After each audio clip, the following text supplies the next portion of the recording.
All right, to find the centroid, you're going to need the medians of a triangle. Now, a median is from the midpoint of one side to the opposite vertex. So if I found the midpoint of this segment, I would connect the midpoint to the opposite vertex. But I need that all three sides. So the median of this side, and that side of the triangles. And they should come together at one point or be concurrent at one point. So first of all, let's label these A, B, C. And hopefully you remember how to find the midpoint. So for the midpoint, you don't need huge creases when folding your paper. You just need a little crease where you line up point A to point C and find that actual middle point. So I'm going to take point A and fold over my paper and line it up with point C the best I can. And I'm just going to make a tiny little crease right here. Okay, that's all I need. And I'm going to put a little mark.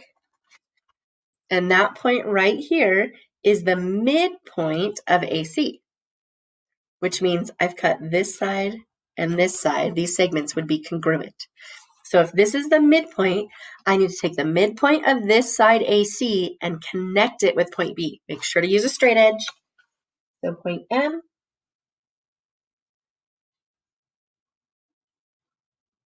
There is one median. Okay. And because I am the way I am, I just like to rotate my paper because it's a little bit easier to maneuver when it's facing me. So now I'm going to find the midpoint of AB. I'm going to use a different color just so it can stick out a little bit. So from A to B, I'm going to fold B so it lines up with A. And again, hold it up if you need to the light. Okay, A and B are lined up. Do a little tiny crease. Put a marking right there. And I'll call this L just because.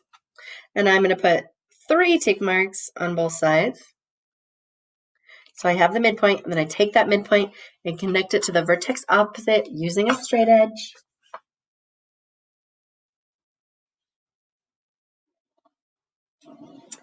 And there is my second median. Now the third median, if I did this perfectly, should intersect right here at this point. But I always tell my students to do 3 because what if I messed up on one of these? Then your median or your centroid is going to be wrong. So you just want to double check. So again, I'm going to rotate my paper. So the segment I'm working with is facing me. So I'm going to line up point B and C to each other. So fold point C over to point B. And right about there. Do a tiny little crease. And I'm going to open this up. And there is my midpoint. I'll call this J just because. And I'm going to put a single tick mark on both sides. There, it's kind of hard to see. Okay, so I take this midpoint, line it up to the vertex across, which is point A. And lucky me, they all intersect. They are concurrent at one single point, which is what I wanted in the first place. Okay, so I'm going to take this right here, this point, and call it the centroid. Okay, and underneath centroid, I'm going to say the intersection of all 3 medians.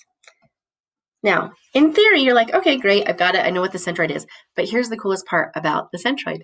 The centroid is the center of gravity of a triangle. So if I was needing to find the balancing point of a triangular figure, or let's say I wanted to find the balancing point of a hang glider, which are usually triangular, you could calculate or construct the centroid. This is the point of balance or the center of gravity. So if I cut this out as carefully as I could and straighten it out so the folds weren't there, I could balance on my finger the triangle perfectly by having the centroid. It's kind of cool. All right, I hope that helped.